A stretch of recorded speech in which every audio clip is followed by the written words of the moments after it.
Hello, everyone.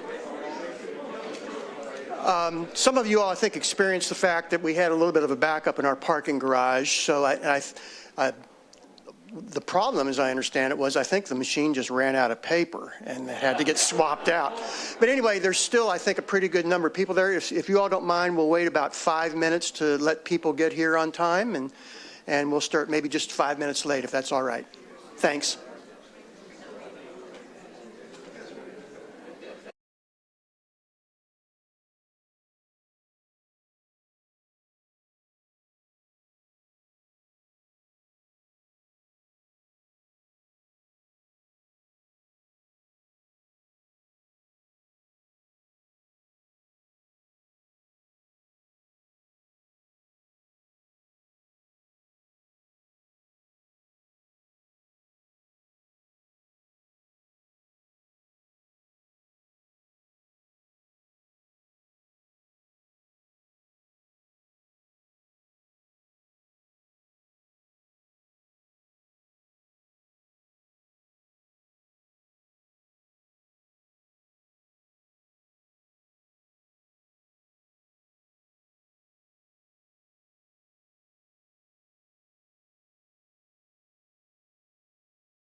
Good evening.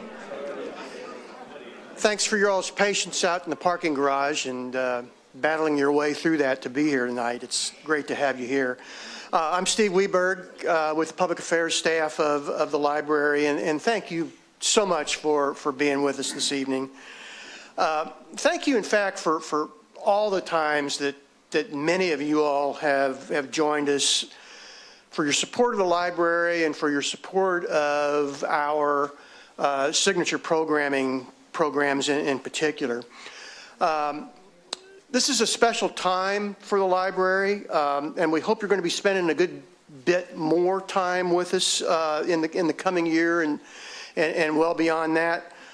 This week, if you're familiar with our Westport branch, we're celebrating the 125th anniversary of the opening of that historic branch. It's the oldest branch in our system, and it's the oldest continuously operating library facility in the city.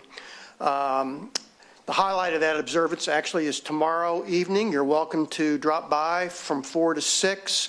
Alvin Brooks, who, as many of you know, is just a civil rights icon here in Kansas City, is among those who will be making remarks, light reception. It should be a good time. And that sets the table for an even bigger celebration beginning in December, when we mark the 150th anniversary of the founding of the Kansas City Public Library System. It's when our library first opened in 1873. And we're planning a full year of special events to commemorate that they'll go into 2024. And again, we're looking forward to you all celebrating that occasion with us. Tonight is a bit special as well.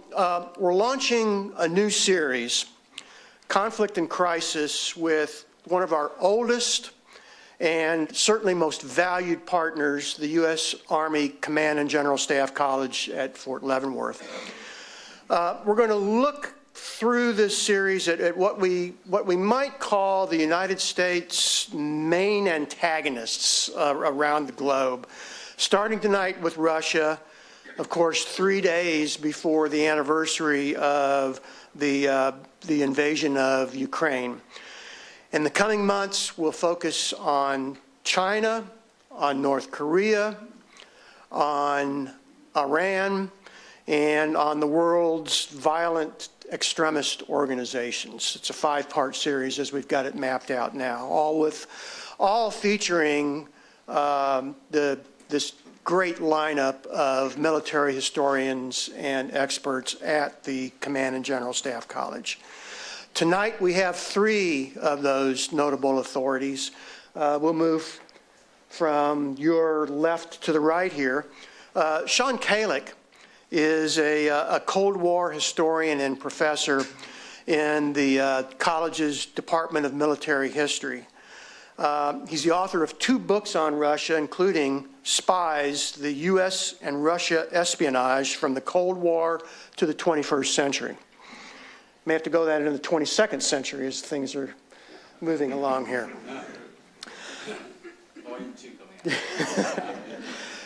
Merrill Walker is a U.S. Army Lieutenant Colonel and a Eurasian Foreign Area Officer, serving as an instructor in the Command and General Staff College's Department of Joint Interagency Multinational Operation.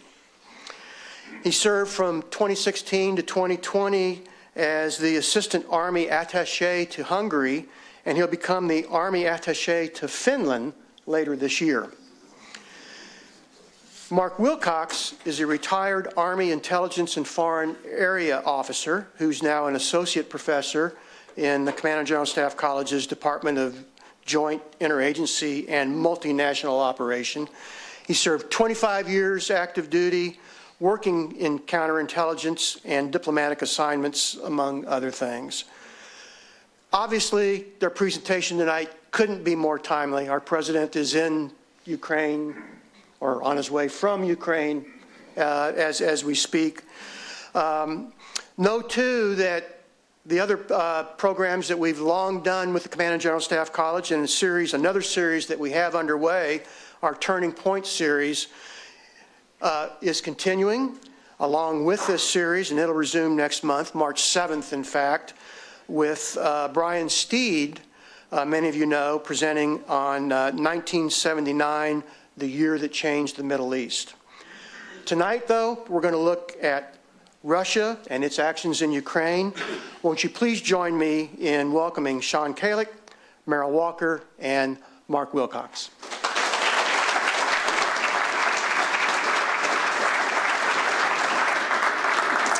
Thank you. And the way we're going to divide this up is, since I'm the historian, I get, 10 minutes to talk about the history of Ukraine and Russia, which is a small feat, right? And then Merrill will talk about his experiences in Ukraine, and then Mark will wrap up with more contemporary operations. So we have about 10 minutes each, 8 to 10 minutes, what we're planning on, right? But we're all kind of long-winded because we like to talk, right? So we'll try to keep that honest, and then we want to open up for some discussions, and then we'll go from there. So we'll have microphones out for you guys to come and talk to and all that fun stuff.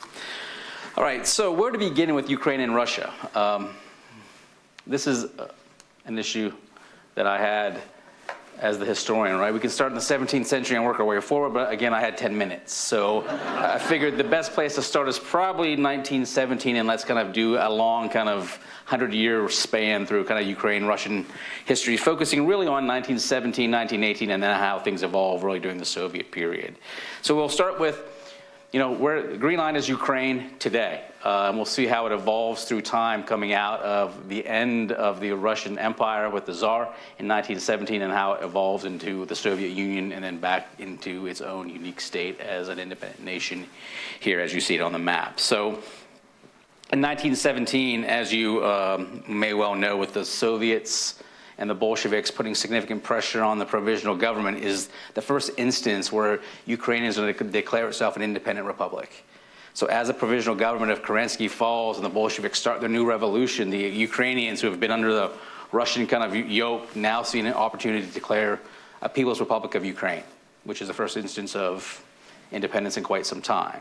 They have a Rada, which is a central council, and they have a burgeoning government system as well, which is pretty promising. In fact, the Bolsheviks and the Soviets will recognize the new republic because it's in line with their new democratic ideas about everybody getting along and people doing great things. That won't last very long, though, as we'll see here in a few minutes, because 1917, the end of the year, was pretty good for Ukraine. Becomes this new independent republic, but the reality is 1918 is going to be a really bad year for Ukraine. And Russian relations, by the way. And I think this is kind of where we see some of the tensions in the East and the West. So this is why I decided to kind of focus on this era. In 1918, the Red Army was quickly going to overthrow the Rada, or the Central Council, in Ukraine. This is the beginning of the Russian Civil War. Ukraine is going to be a hotbed of Russian Civil War activity between whites who support the Tsar, Reds who support the Bolsheviks, Greens who are kind of Cossack but also kind of doing their own thing and want kind of independent Ukraine, and then also blacks, which are anarchists, by the way. So Ukraine is this hot spot of really radical kind of political tension to see who's going to control this significant territory, which is really the breadbasket of Europe. So in 1918, the Red Army is going to offer this first iteration of overthrows. They're going to overthrow that Central Council, the Rada, and they're going to establish a Soviet system in the spring of 1918. But remember, the war's going on still, right? So the World War I is still kind of happening. We haven't had Brest-Litovsk yet, so this is kind of in, like, let's say, early February to mid-February. Germany is going to launch a counter-coup against the Soviets, and they're going to install a right-wing government under Paul Skorpolsky, which is significant. And right-wing meaning kind of supporting, more of the monarchists. That is quickly overthrown by the Ukrainian nationalists by themselves. So again, if you're keeping quick track, right, within the span of about 3 months, they've had 4 different governments already, right, from October through kind of March of 17 to 18, which is pretty significant, right? Talk about political turbulent. This is the very definition of political turbulence, all right? So that Ukrainian national element, the Rada, is going to overthrow Skorpinski. And then in that brief period of time, for about 2.5, 3 weeks, they're going to be in power. And then Anton Denikin, the white supporters, right, who supports the Tsar, is going to come in and overthrow the Rada again. So this is their 5th government now in the span of 5 months. if you're keeping track at home, right? And then by 1919, the Soviets and the Red Army are going to restore order over Ukraine and start to bring it into the fold of kind of what becomes the Soviet Union. Ukraine is going to go through a famine in this same period, 1920 to 1923, simply because years of drought are going to have a significant impact on wheat and a whole bunch of other crops. And the Red Army is going to try to distribute what they can throughout what becomes the Soviet Union as they're fighting and trying to solidify what becomes the Soviet Union and what we know as the Russian Civil War.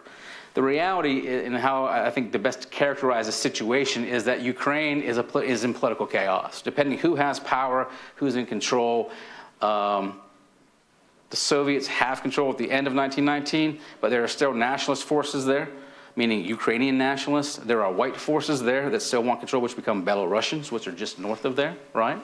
There's still the Greens, who kind of, will ally with the Cossacks and whoever kind of want to do their things and really formulate more political entities down in the Donbass region. And then you have the anarchists who are still there as well. So you still have those 5 elements that you see at the beginning, and in many ways, you'll see Ukraine, which you can compare to today, is the Western elements of Ukraine seem to be more independent, fiercely independent, more allied with kind of the West. Eastern elements more allied with what becomes Russia or the Soviet Union, which that division you still see significantly today as they're fighting around Kharkov and in that Donbass region. Okay, so parallels to today are rampant throughout. December 1922, the Soviet Union is officially declared, so the Bolsheviks have finally solidified power. And Ukraine is part of this original Soviet Union. They're one of the entities that forms what becomes the Soviet Union, which is significant. But the problem that Lenin has, and then Stalin's going to have significantly, is the question of Ukrainian commitment to the cause. Are they truly loyal to the Soviet system? Because you have those elements of Ukrainian nationalism and Ukrainian language and Ukrainian traditions, which have been around for centuries. And that's going to create some issues in Stalin's eyes, which we'll see here in a few minutes. So they're into the system, they're firmly under control. Those elements of Ukrainian nationalism are suppressed by first Lenin forces and then Stalinist forces to ensure that they are brought into the fold of the Soviet Union. So you can't speak the Ukrainian language, the language becomes Russian, and traditions and entities of Ukraine become suppressed within the context of one Soviet system for all. 1929, collectivization is going to happen, which is another significant kind of problem for the Ukraine. The Holodomor, you may have heard of it, it's a genocide. So because of the political chaos and the potential for nationalist uprisings, or what Stalin will call white guard wreckers or counter-revolutionaries, there's a systematic attempt to ensure that Ukrainians are kind of forced into their subordinate position. So the Holodomor and the collectivization is a significant decrease in production. So they force people from cities out into farms. Farmers that have owned land are now forced to redistribute their land and may not have control. Those that resist will either get re-educated or maybe a bullet to the back of the head. There's also at the same time systematic famine being caused, because what you'll do is you'll take foodstuffs, livestock from farms that have it and distribute it throughout the countryside. But it's an attempt, a systematic attempt on the Soviet system to ensure that the Ukrainians are recognized as you either become part of the system or you'll be starved to death. And roughly 5 million folks died during this period. 3.9 million are Ukrainian. So it's pretty significant, the fact that Stalin really wants to demonstrate that the way we keep you in check is cold, hard power. And if we have to starve you to death, we will do that. So you start to see the beginnings of the tension that you see between Ukrainians and Soviets or Russians, at least in the last 100 years, necessarily don't go away. World War II, so I'm moving quickly because we have a little time, right? So once the interwar period happens and the starvation happens and it's going to be over by 33, 34, the Ukrainians are kind of kept in check by the Soviet system. World War II is going to produce the next opportunity through which you're going to see more of that tension rise up, because as German forces move through Poland and into what becomes Ukraine and Ukrainian positions, there are strong elements in the West that will fight with the Germans, because they're not a big fan of Stalin, right? Because Stalin just did that horrible famine to you. So now you fight with the Germans, which creates another position that Stalin doesn't like you anymore either. So again, forces in the East tend to be much more affiliated with Russia, as you still see today. Forces in the West tend to be whoever's going to help them throw off the yoke of Stalin and the Soviets they'll work for them, which is significant. The price to pay for that, though, is at the end of the war, there's going to be another crackdown by Stalin. So if you were a collaborator with the Germans, life isn't going to be good for you after the war. So you end up in either a gulag, or you end up in prison, or you end up in a farm with no equipment and nothing to kind of prosper and grow. So again, Ukraine is always being held in check, at least in this kind of early modern era or contemporary era, by cold hard power, in one way or another, by the Soviet state. There are moments of hope, though, if we want to call it from the Soviet side, right?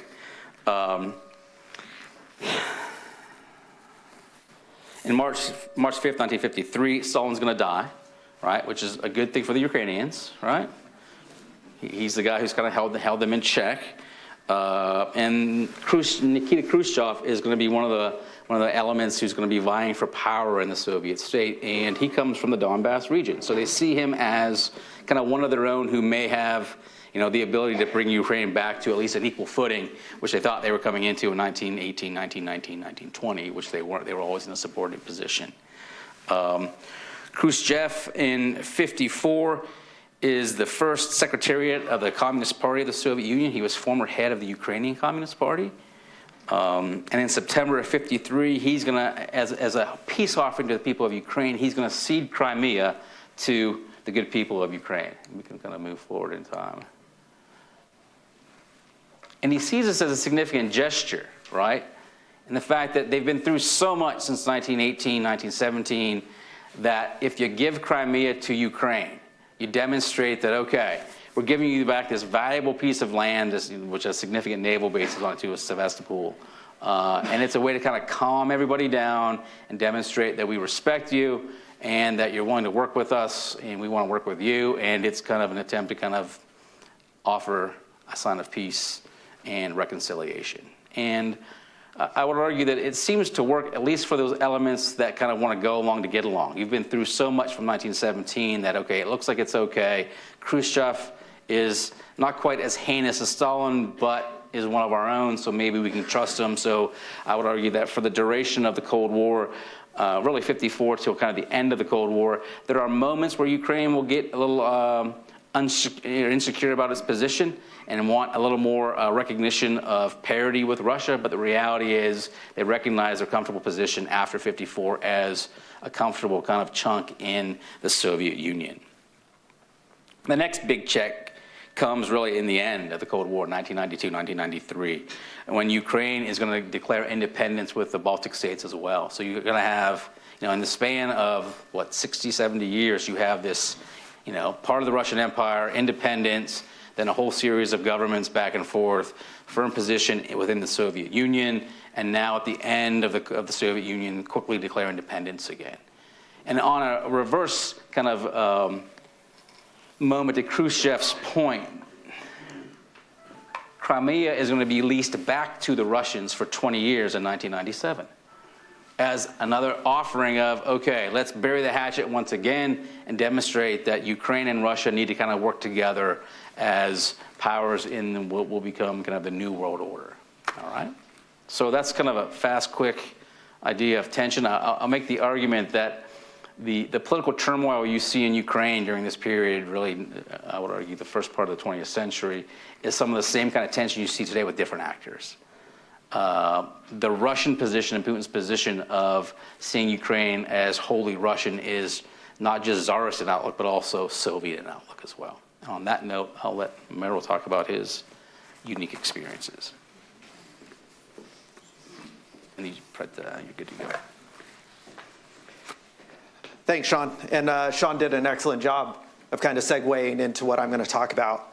And in the fact that these tensions that have been rising through Ukraine for the past 100 years or more kind of bubble up into the surface on what's known as the Maidan Revolution, the Euro-Maidan Revolution, or the Revolution of Dignity. So on one part, you have the Ukrainians who are desperate and seeking some type of European integration. And on the other hand, you have the Russian population that really want to keep Ukraine as part of Russia. And the way I've heard it explained is there are three important cities to the Russians. There's St. Petersburg, there's Moscow, and there's Kyiv. St. Petersburg is the heart of Russia, Moscow is the brain, and Kyiv is the womb in which birthed the Russian people. And so keeping that in mind as to why Russia looks at Ukraine, and particularly Kyiv, as something that's integral. It's part of their body. They don't even fathom life without it. So to start kind of my journey off, as a foreign area officer, part of our training to become certified as an Army FAO, as we call ourselves, is to spend a year of cultural immersion. So I spent a year traveling the former Soviet republics. Had the opportunity to take my family with me as we traveled to exotic places like Uzbekistan, Kazakhstan, Kyrgyzstan, through the Caucasus, and into the Baltics. Well, part of my journey was to spend 3 months as an intern at the embassy in Kyiv. I arrived in early October, pretty quiet, but it quickly changed over the time. So I had the opportunity to be there as the Maidan Revolution started, as things started to get really, really violent, and then my time ended and I went home, and like everyone else, I watched it play out on TV. I think this discussion that we're having is very timely. If you look at it, tomorrow marks the 8th anniversary of the end of the Maidan Revolution, in which the Ukrainian president at the time, Viktor Yanukovych, signed an agreement to give up power to an interim government. Today could arguably be the 7th anniversary of when little green men popped up in Crimea. And of course, in 2 days, we're going to see the 1-year anniversary of open hostilities between the Russian Federation and Ukraine. So as we come back, I brought this slide up mainly to kind of focus on what is happening prior to the start of the revolution. We find ourselves in 2014, the European Union and Ukraine have come together and have initialed, just initial, not signed, an accessions agreement for Ukraine to start moving towards EU membership. As we crept towards November and the date in which the Ukrainian government was supposed to sign that accessions agreement, we start to see doubts coming out of the Yanukovych government. They start publicizing this, move to the EU is going to hurt our economy. The EU is going to need to compensate us significantly in the tunes of upwards of anywhere $50 billion at one time, they were saying. The EU countered and said, we'll give you $600 million, which didn't satisfy. There were additional complications in that the former prime minister was under arrest, in which allies of her saw this as a political move by Russian, pro-Russian elements to suppress Ukrainian voices. And the EU wanted to see her released, mainly because her health was deteriorating. As the summit approached on the 28th, 29th of November, 2 days prior, a Ukrainian official came out and said, hey, Russia's really asked us not to sign this agreement, so we're probably not going to sign it. In which the Russian spokesman quickly comes out and says, well, we don't interfere with Ukrainian internal politics. Fast forward 8 years later, and it doesn't seem so. So the big day comes, the 28th, 29th, and Viktor Yanukovych spurns the EU and says, we're not going to sign.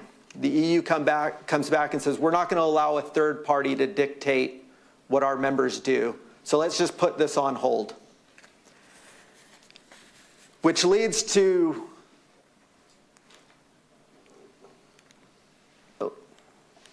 the next series of events.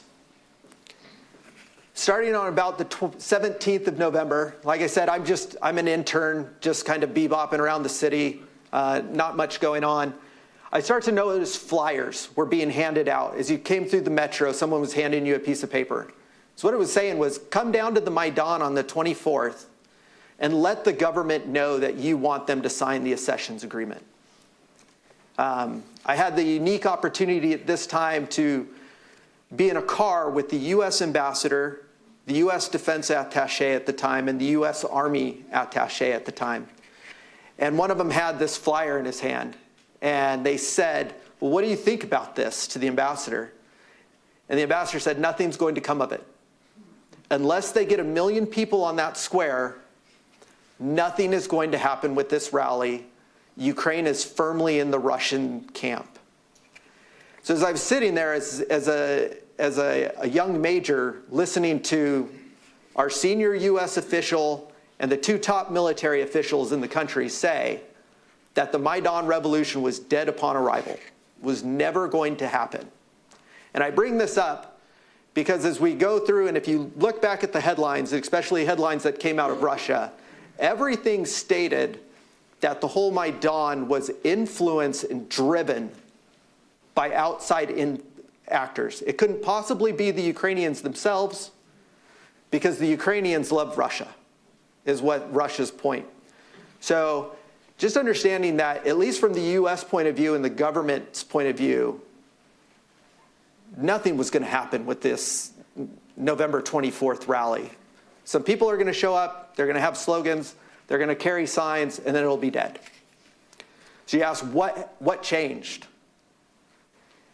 So as we drift from the 24th of November towards the 30th of November, the crowd was shrinking. That initial night, as I heard from my apartment, there were probably about 250,000 people on the square. I went out and kind of mingled in it, saw what was going on, thought to myself, this is a really neat experience. I'm going to be able to talk about the rest of my life. But the head people at the embassy said this doesn't mean anything.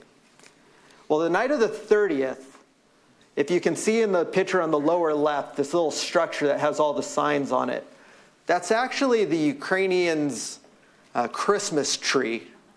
It's a metal structure that they put up in the square. Well, Yanukovych really wanted it erected by the 1st of December. So he ordered on the night of the 30th for the Berkut, for their riot police to come in and wipe everybody off, push them out, so they could erect their Christmas tree to kick off the Christmas season. That galvanized the people. To see people, the riot police come out and beat people, caused more people to come out on the square and start pushing back. So we have an increase in people, and you start to see the camps show up around the Maidan. At this time, the Ukrainian political parties, everybody's kind of rushing to the scene to try and get ownership of this movement. And the people, in my opinion, is the first time I've ever seen a truly grassroots maneuver. They rejected the politicians, wanted nothing to do with them. Because for them, this was their dignity, their opportunity to tell the politicians what they wanted. So as we come up on the 9th of November, they pulled down the Lenin statue, which was on the opposite side of Krashatik, the big boulevard where they host their Victory Day parades every year. I'm actually, in this series of pictures on the side with the photographer, I got a call from my friend who was in Georgia, the country, not the state, whose girlfriend was in Ukraine to tell me that they were pulling the statue down. So I was actually in the shower, jumped out of the shower, threw my clothes on, and ran down to the scene just in time to see him pull down the statue. As the man is, he was soon replaced with the little man with the chisel. And I saw a little chunk fall off, and nobody grabbed it. So I kind of maneuvered myself over, picked it up, and I have it at home. This was the start of the Ukrainians really saying, Russia, you have betrayed us. You've ruined our opportunity to improve ourselves and to gain more of a European identity.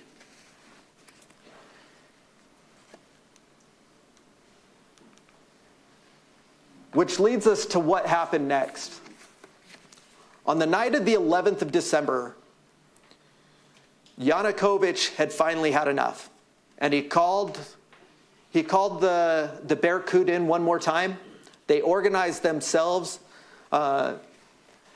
where the cameraman is in this picture is up on a hill, and just beyond that is the presidential palace.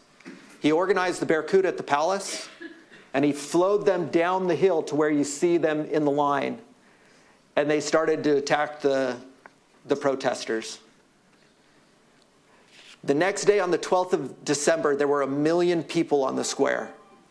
And from that point on, there was no stopping the Maidan revolution.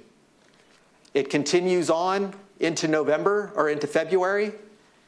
And really, the main action on the 18th to the 18th to the 22nd, over 100 people are killed, many of them by snipers on rooftops, on the order of the government.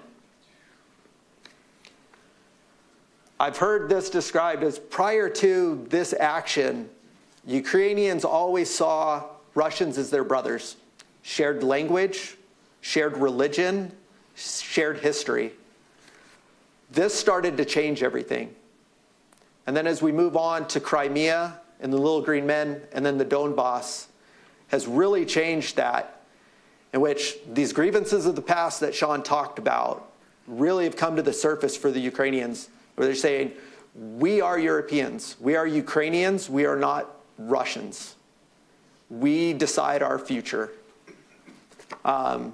So that's where I'll leave you.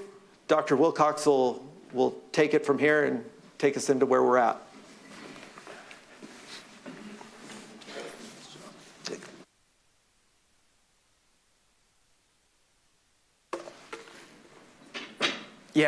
So after that great history presentation by Dr. Kalic and certainly Meryl's personal experiences, I was just like saying, oh my gosh, what am I going to do?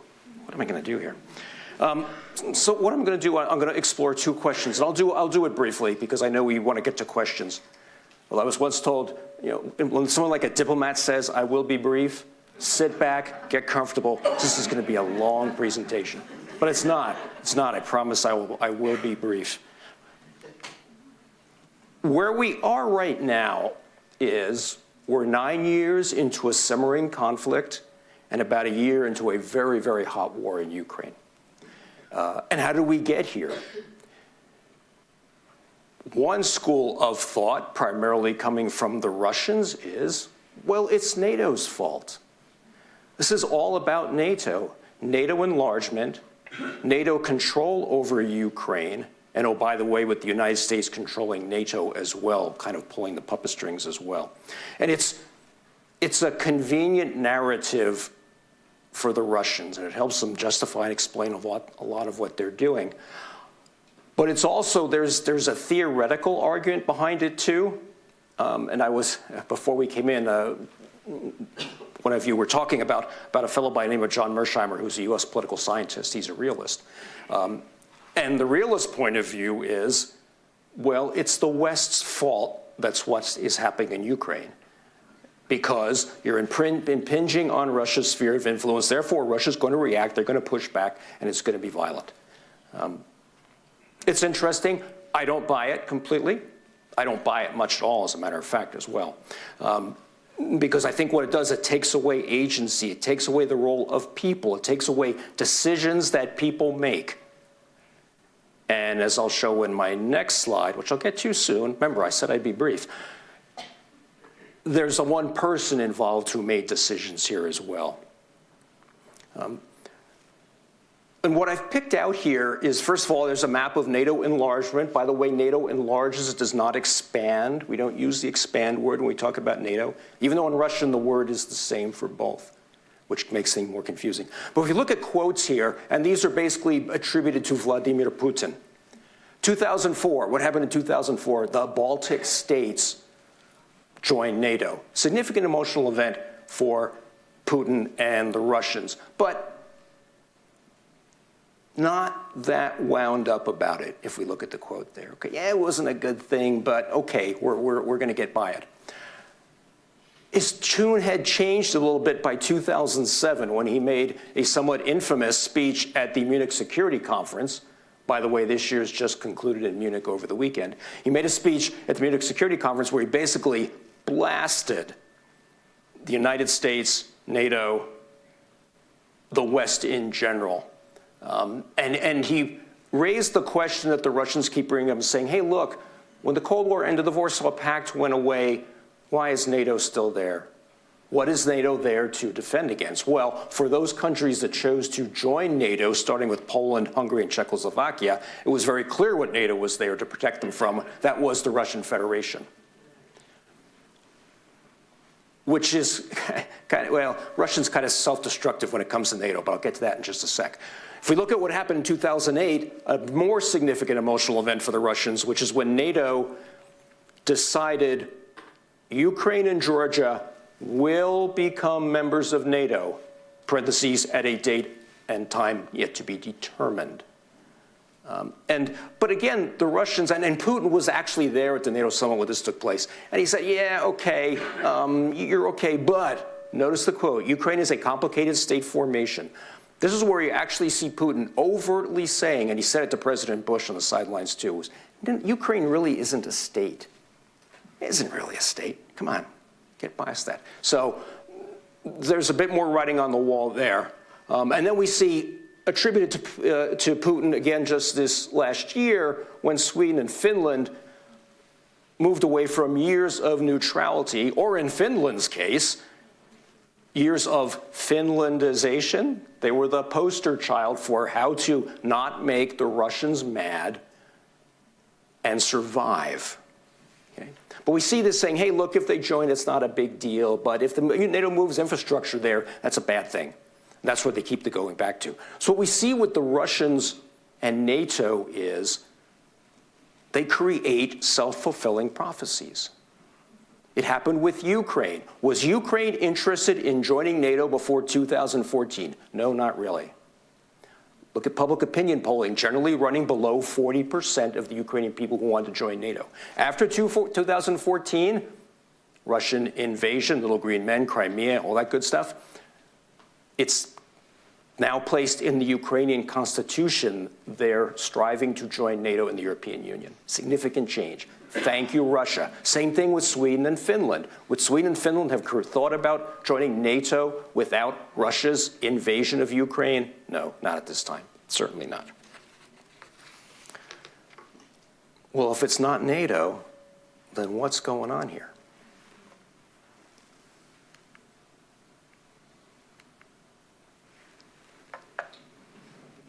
I suggest, and I think I'm not the only one, this is all about Vladimir Putin and where he is at this point in his life and in his career in charge of the Russian Federation. And in fact, if you go back to when he became the leader of the Russian Federation in 1999-2000, when he assumed the presidency from Boris Yeltsin, one of his first acts was to crush the Second Chechen Rebellion. And he staked a lot of his political career on his success in crushing that rebellion and ending separatism there. And I think where things really change for Putin, when okay Putin becomes really evil Putin, bad Putin, is the picture that's down there at the bottom of all those people protesting. What are they protesting?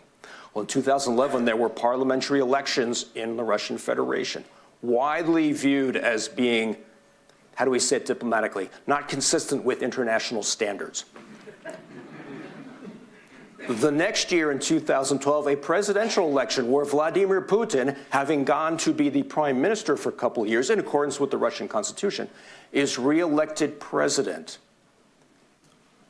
Once again, in elections that are widely regarded as not having been consistent with international standards. And the people took to the streets in the hundreds of thousands. And it was a bit of a wake-up call for Putin, probably as emotional experience for him as back in the days when he was in Dresden with the KGB and all these crazy East Germans were deciding they wanted to throw off the communist yoke. And he saw that. And from there on, what you see is a change, a more rapid change within Russia, more crackdown on civil society, restrictions placed on non-government controlled press, laws passed designating any organization that receives any funding or has connections with anyone abroad as foreign agents. And again, all this is happening because I think Putin is beginning to feel the heat. He does not feel that he has the control that he wants. And sort of the culmination of all this comes, oh, you think, right, 2014, right? No, not 2014, 2020. What happens in 2020? Well, there, I've got, picture the thing with the funny writing at the lower left-hand corner. That's the Constitution of the Russian Federation, Konstitutsiya Rossiyskoj Federacji.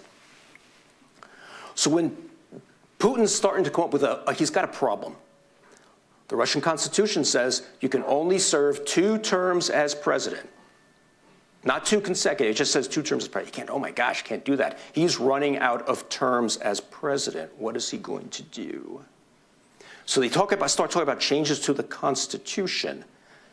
That one, they've already lengthened the term of office to 6 years. That happened while Putin was prime minister. So when he came back to be president the second time, oh wow, I got 6 years instead of 4, what a deal. But what happens in 2020 while the Constitution is being debated, one day a deputy in the Russian parliament, her name is Valentina Tereshkova, the first woman in space. She proposed, I have a proposal. We'll change the Constitution, but Putin's terms as president already don't count. We'll start the clock again. Which means he gets 12 more years, 12 more years. He's going to get 12 more years as president. And the Duma, the legislature, dutifully passes it, refer back to not conducted in accordance with international standards. And then the people vote in a referendum, not conducted in accordance with international standards. And it passes, so now Putin has got himself secured. He has secured his legacy. He can avoid the succession issue. If you look in Russia, there is no successor. It's like, who's the vice president? No, there's not a vice president. There's nobody going to step in. So Putin has now secured his position. Now he's got to secure his legacy. And his legacy is to restore Russia's greatness and to begin gathering the Russian lands in back again. Thus the picture of the lovely lady over on the right, Catherine the Great. Part of the lands that she gathered into the Russian Empire are what Putin and the Russians call Novorossiya. It's what the Ukrainians call a part of Ukraine, along the Black Sea there. And he's also channeling Peter the Great, the gentleman with the mustache there. And why Peter the Great? Again, Peter the Great built empire, gathered in the lands. In fact, recently in December of last year, June of last year, Putin was at a exhibition of 350th anniversary of Peter the Great's birth in St. Petersburg. He had a little chat with some entrepreneurs afterwards, and he made lots of little asides about, oh yes, basically he's doing the same thing as Peter the Great. So he views himself in that light. He views himself, you know, Dr. Kalic made a point, well, what's going on? It's the same thing that happened with Tsars and with the Soviets and Putin. Putin doesn't reach back to the Soviets for his influence. He goes all the way back to the Tsars. I think he truly views himself as a Tsar.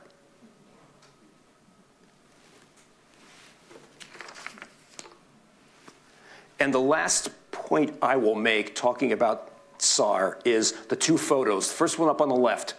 That's how he meets with his government.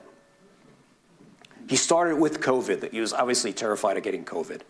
He started with COVID, but that's how he meets with them. So when you talk about making decisions about things like going to war, there may have been some flaws in the decision-making process, and this might be part of it because he doesn't meet with a lot of people. It's a very small group of advisors that talk to him. The other photo, and I'll close with this, is the one on the right, was a truly bizarre occasion. This is when Putin met with his National Security Council. All right, they were far away, okay? And the reason for the meeting, this is before the war in Ukraine started, was to get them to endorse the autonomy of the Donetsk and the Luhansk regions of Ukraine. And he had this bizarre meeting where he sits completely across the room from a bunch of the Ministers look like a bunch of school children being chided. It's great. They have no tables, so it's really uncomfortable. And by the way, this thing was all taped, edited, and posted on the website of the Russian president so everybody could see it. And he makes them all basically say, I agree. There was a really great moment that reminded me of Russian language school where he actually corrected one of the officials' use of tense with one of the verbs. Do you mean I will support or I support? I said, oh my gosh, I remember those days of getting verb tenses wrong in Russian. But you've got the autocrat Putin humiliating his advisors very, very publicly to cement his position, get them to endorse what he's doing. And my closing comment, I'll say, is this war has been good for him. You think, whoa, what's he talking about? They're getting their clocks clean. This isn't good. Domestically, this war is good for Putin. And the longer it goes on, the better it is for him. Because he can mobilize the country against a Western threat. And as one of the more right-wing people in Russia has said, liberalism is being eliminated and a longer war is better. And with that, I will close my brief comments. Thank you very much, folks.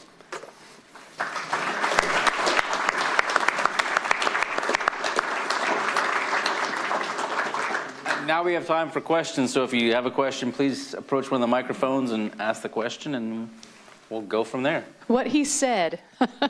I was just about to say that, but Sorry, please, no, it's okay. Please do use the microphones so the people who are watching at home and formulating questions can hear you. So we'll take turns between here and the people asking questions at home. Please go ahead, sir. After $100 billion of U.S. taxpayer money, how does this end? And being in the intelligence business, two things: who destroyed the pipeline, and did the Israelis really negotiate a settlement back last March that the NATO or Biden neglected to pursue? Okay. First of all, I'll say something that I probably should have said before any of us spoke. Everything we say today are our opinions and views alone, do not represent any official United States government positions. Especially now. Especially now, yeah. My gosh, I take it all back. No. As a retired intelligence officer, I will say I have no idea who blew up the pipeline. I have no access to classified information. I don't even try to get access. No, I have no idea who did it. I think to determine that, you'd have to look at who has an interest in that pipeline being disrupted. Yeah, so I have no idea. I have no clue. As for a possible Israeli deal, the Israelis certainly put themselves forward as mediators, but I'm not aware of any concrete deal that was offered to either side. Israel finds themselves in kind of a, excuse me, tough position. One, they have a significant interest in maintaining good relations with the Russian Federation for a variety of reasons. But they also have a significant interest in maintaining good relations with Ukraine and with the United States. So they're in a bit of a sticky situation there.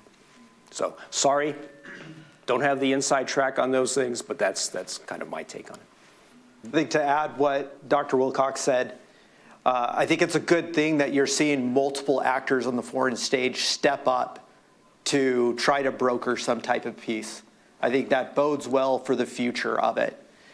Getting to the question of when does this end, I think there are two combatants that have the answer to that. This war can end at any time if the Russian Federation pulled out of Ukraine. And I think it's up to the Ukrainians as a sovereign country to decide what terms they will accept. And it's not really any place for anybody else outside of that equation to decide when that ends. Go ahead, sir. The Western countries have imposed a rather leaky bit of sanctions on the Russians. How badly is it hurting their economy and their production capability? Are they going to eventually collapse like the late Soviet Union did? You want me to handle the Soviet economy and you guys can handle the contemporary stuff? I would argue the Soviet economy was a basket case from the beginning, by the way. And they were putting Band-Aids on it from, I would argue, probably about the 1930s onward. So by the time you get to the 60s, it is in shambles in just a matter of time. But it's a different economy now. It's a world economy that they didn't necessarily have connections to in the Soviet period. So you guys probably have more insights on the contemporary than I do. I would just say, the sanctions are a long game. There was no idea that, or we shouldn't kid ourselves that sanctions were going to end this quickly.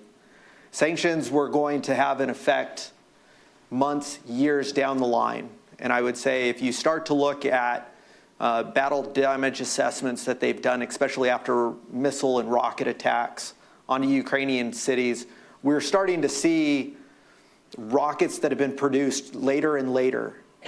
Earlier and earlier. So what you're seeing is they're using their stockpiles on these strategic weapons on things that they've just produced recently. So for me, that's kind of a cue to say, hey, are sanctions having an effect, at least in the defense sector?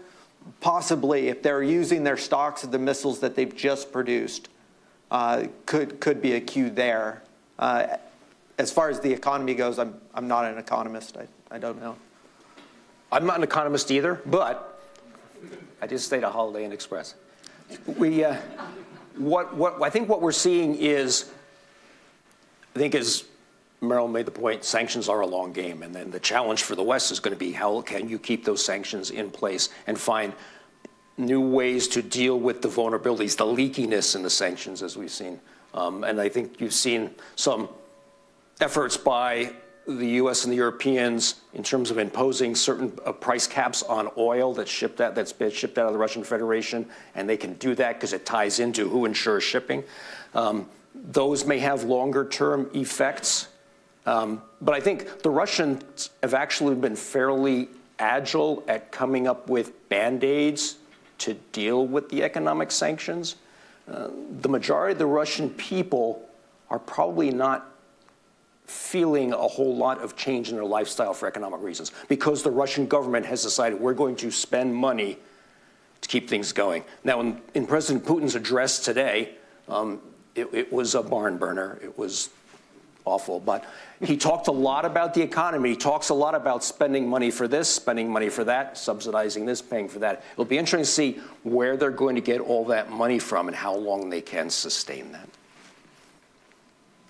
We have a question from somebody at home. If I've understood it right, the person seems to want to make a comparison between the mass exodus out of Ukraine and migration from around the countries around the Gulf of Mexico, Central America, coming this direction, like coming north. Is there something we can learn about transportation systems or that sort of mass exodus from what happened in Ukraine last year? That's an intriguing question that I'm not sure I'm qualified to even begin to answer. I mean, and I'm not sure I fully understand the question. Is about, I'm not sure I do either, sir. Do we, is it about how to get people out of war-torn areas and what worked? Yeah, I think what worked. Or is there some lesson learned or anything? I think what I know about folks getting out of Ukraine is that the nations around Ukraine, right, kind of in the Western NATO orbit, were exceptionally helpful in getting people out. But a lot of people made it on their own, too. So that's about all I got on that Okay. one. All right. Let's go back to our live audience. And, sir, you were standing there. Okay. Well, you may have already partially answered this, that the war is good for Putin. But what is his current grip on power, and what happens when he goes away or if he goes away? Good question. Okay. Since I raised the point, I'll throw out an answer first. As long as all the right elites maintain their support for President Putin, he can remain in power. And I think the elites, from what I see, ties in primarily the security services. Maybe not even the military, but the actual security service. I mean, that's where his power base is. That's where he came from. That's who sponsored his rise. So I think as long as he keeps those elites on his side, it's okay. I don't think we're going to see a mass uprising. The coercive apparatus in the Russian Federation works pretty well. And any opposition gets squashed pretty quickly. So, and as for a successor, oh, God knows. It could be a lot worse than him. There's nobody who you can say, this person's the successor. Defense Minister Shoigu, his name was always thrown around for a while. After the debacle by the military in Ukraine, Shoigu's name is not at the top of anyone's list right now. Yeah, every time we think that we have it figured out, who comes next, what comes next, we're proven wrong. So really, we have to wait and see, because as Dr. Wilcox said, as long as Putin is able to keep the people around him, that the picture of those that he actually allows to come kind of near him, as long as he keeps that intact, he's not going anywhere.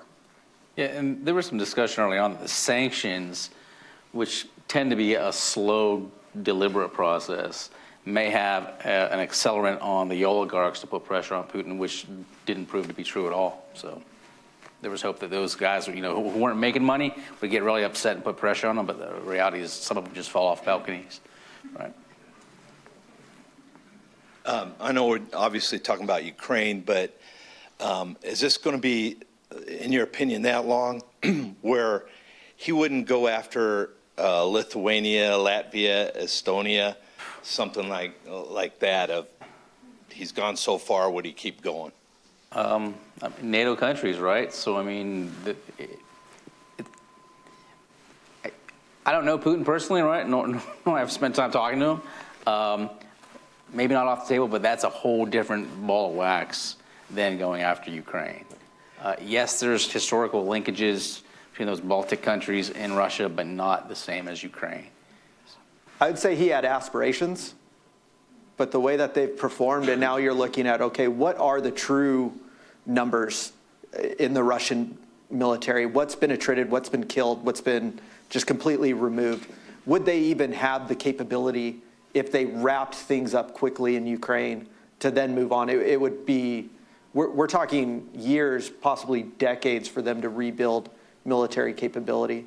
So at least from my vantage point, I don't see him moving on there, even though he probably wants to. What about Moldova and Transnistria? I mean, that's an interesting question. The new Moldovan prime minister just today said he wants the troops out. Right. Does Moldova have the ability to do that, to force them out? No. But there's a critical difference between Moldova and the Baltics. Russia has no border with Moldova. Mm-hmm. They have troops in there, but it's not a large contingent, and they have no border, so it would be very difficult. They would have to get involved in probably a conflict with NATO countries to move troops in there. Yeah.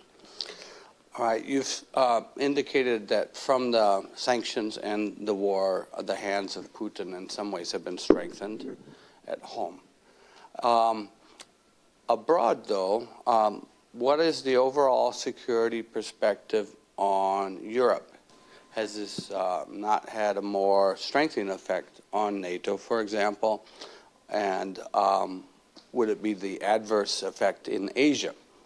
So I'm asking about what's the backwash on NATO from this conflict already you're seeing, and what do you see the trend leading to for the next few years? This has already cost $180 billion, and we expect more.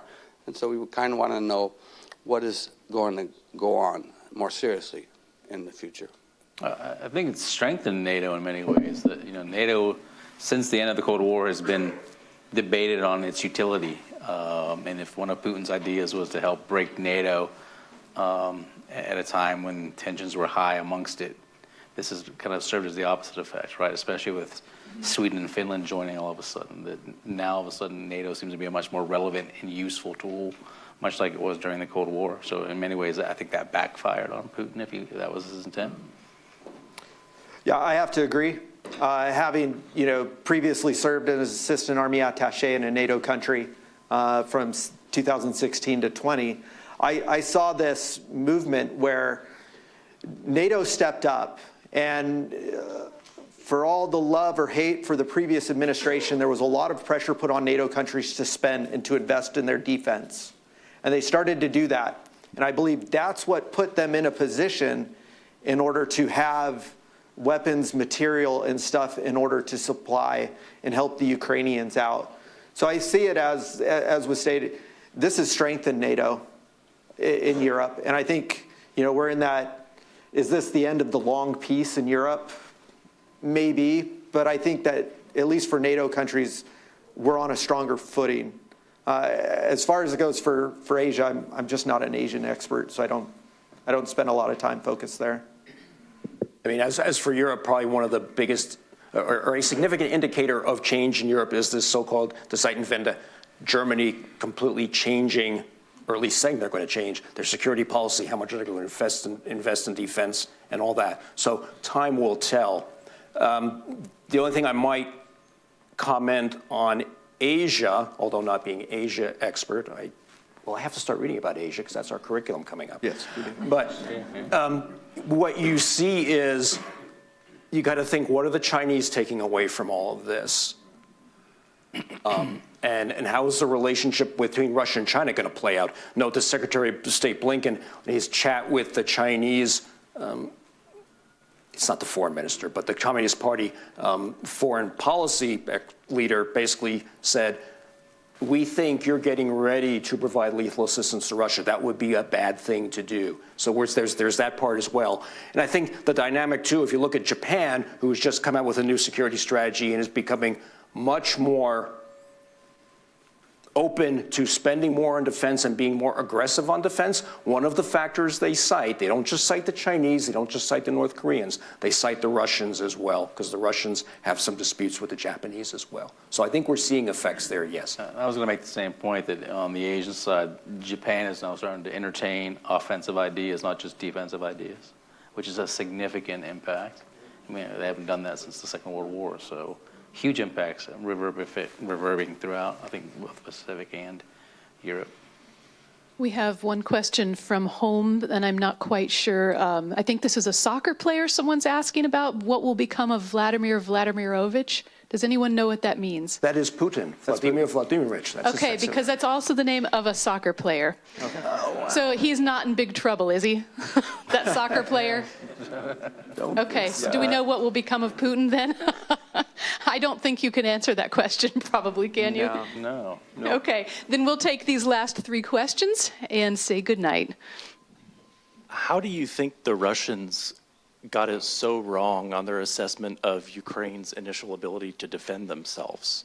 You referenced the debacle of their initial invasion. I think it surprised a lot of people, not just the Russians, but folks in the West too. I'm curious what you think on how they got it so wrong. I think it goes back a little bit to the history that we talked about. Russia sees Ukraine and Kyiv as that birthplace, and they have believed that the people would fall in mass. There were reports of, we had this 40-kilometer convoy that made its way out of Belarus. When you got into the vehicles, they had their parade uniforms with them.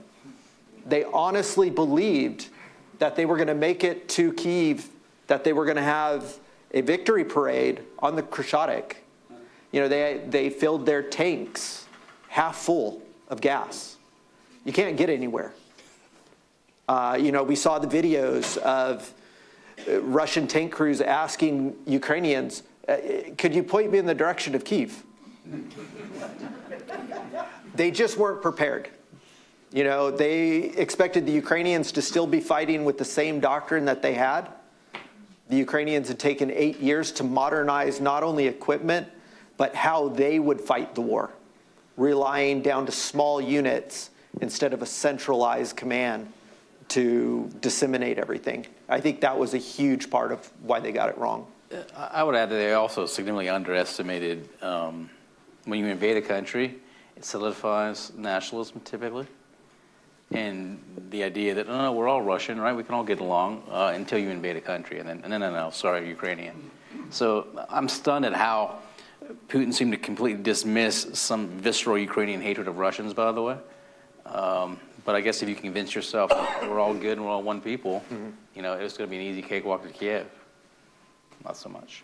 And it goes back to that flawed decision-making process when Putin was relying on a very small group of advisors who were basically telling him what it seems they thought he wanted to hear. And that just compounded it, and that kind of got the ball rolling. Thank you. I had a question a little bit broader. What do you make of this theory? Well, I've been reading a lot lately about this alliance of autocrats around the world based on no political, no historical basis, just you scratch my back, I scratch yours. Do you see that actually happening? I read a lot about that, that the autocrats are sort of forming their own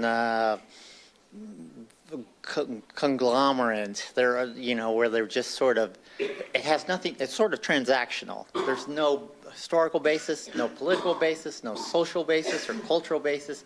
They just support each other for their own benefit. What do you think of that? It's an interesting thought, though it's just way out of my league, and it would be total speculation as to, you know, is there this movement? But I mean, it's interesting to read about. I just don't have any basis to answer the question. I think what you're seeing, the word transactional that you used was very accurate. I don't see any indication that there's some budding community of autocracies getting together, but where it's in their interests, and the best analogy there, the best case is China and Russia. Arguably, China and Russia have some significant areas where their interests conflict, but they have one area where their interests come together, that is opposing the United States. So I think you'll see these marriages of convenience, things coming up short term. You know, people like the question, what about the leadership of Turkey? What about Recep Tayyip Erdogan? Why is he so friendly with the Russians? Well, because it's his interest in some instances to be friendly with the Russians, and in some instances to maintain good relations with the West. So yeah, again, don't see a big web of autocracies coming together, but a lot of very transactional instances of convenience. Yeah, I think being a Cold War historian, we tend to think of things in nice, neat, you know, linkages and alliances. But what you're seeing, I think, since the end of the demise of the Cold War, is the opportunity, right? So if there's an opportunity where I can get something out of it, fantastic for my nation, for me, awesome. Does that mean, you know, we're pals forever? No, not necessarily. So I think it's as a realist, right? And it's just much more beneficial, and the alliance structures are more short-term and transactional, as you said, versus, you know, ideologically committed.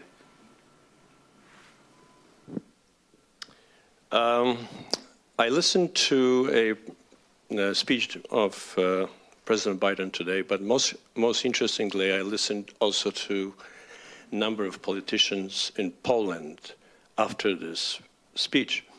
And many of them had a very interesting take on the speech, mostly that the speech was quite weak with regard to the U.S. stance towards the aggression of Russia.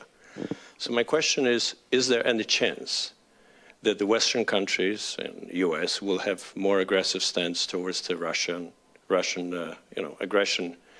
At the same time, we hear in our own Congress that, you know, the people say no more money for Ukraine defense and stuff like that. So you have the opposing thoughts, at least in the United States, on that matter. You feel like the U.S. could do more than it's doing now? Correct. Let me handle this one, and then you can think about that one, right? Good. Well, and I also listened to some, I speak Polish, so I was listening also to the public right after the presentation. And there was a lot of, as you know, there's a lot of historical controversies between Poland and Ukraine, and how they feel about each other, but also how they feel about a democracy right now. And most of the Polish people feel that this is unjust war, obviously, imposed on Russia on Ukraine by Russia. So the question is, what can we really do? Putin is kind of laughing from all the sanctions, as we decided they will long term, if any, have any effect. And he really likes to have that long, prolonged war, like in Chechnya, like in other places, and maybe even withdraw and come back. All those things can happen. To answer your first question, I think the deliberate, slow response is beneficial, right? What you don't want is to get all emotional about this and start making threats and, you know, charge headlong into something. So I'm all about slow, deliberate military action, you know, economic sanctions. And if you think about like Cold War ladders of escalation, I think what was unique is you see a really low level on the military rung, a lot of escalation, but on the economic rung, we go to full kind of economic warfare, overt economic warfare right at the top level, like sanctions that are, publicized and openly admitted to. So I'm okay with it. I think it beats the alternative of, another world war. So I'm okay with kind of the long, slow game. I think Americans tend to like quick, decisive actions. Unfortunately, this is a long, slow game that's playing out in a unique part of the world. Yeah, actually, there was a comment given about somewhat reminiscence of the need for the reminiscence statement like from President Reagan. Remember this one when he said, President Gorbachev, tear down this wall. They were kind of expecting something like that from Biden, saying, President Putin, get out of Ukraine, at least that. Mm-hmm. Yeah, but once you say that, you have to back it up, right? So yeah. So that was the general, the tenor. But remember, when Reagan comments. says that, there's a budding relationship between Reagan and Gorbachev. So, I mean, You're right. There's no relationship right now between Biden and hopefully Putin. not. Yeah. I totally see the frustration. We as humans tend to want things resolved quickly. I've actually been very impressed in how we've gone about the support. Everybody wanted us to flood Ukraine with the most advanced weapons right off the bat. Was the Ukrainian military ready for M1 tanks, F-16s on day one of the war? Probably not. But we've done this ladder climb where they're ready now. And we're starting to see that what we once said would be an escalation in giving them certain weapons, we're now seeing those weapons being made available to the Ukrainians. As any military man, speaking for myself, would I like to see us do more? Yes. I'm a child of the Cold War. My dad was in the Army. The threat of the Red Horde was over us. That's what we see. And so, yes, we would see, can we do more? Can we help the Ukrainians defeat the Russians faster? Yes, we want to do that, but we have to make sure that they're able to walk before we give them the ability and the tools they need to run. And hopefully they've now had the time that with the weapons that they're getting as they ramp up for a possible spring offensive, that we'll see progress on that end. But I believe the administration has a plan, and they're executing that. And even though we don't see it, the whole thing, we have to trust that they have that plan and that they're executing it. And we're seeing good results. We'll take this final question. Go ahead, sir. Before the invasion of the Ukraine, can you comment on the Minsk Accords between Zelensky and Putin?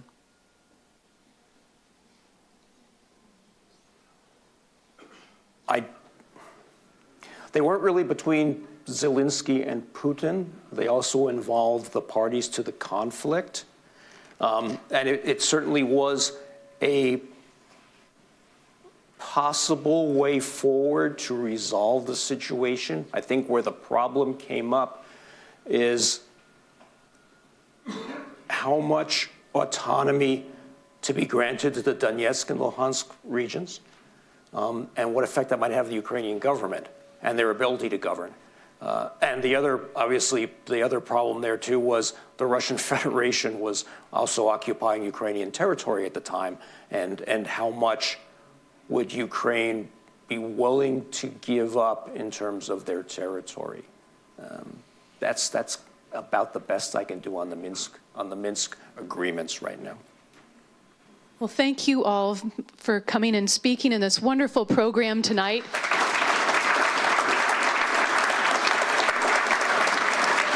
Thank you all also to our patrons for coming out. Thank you all. Have a good night.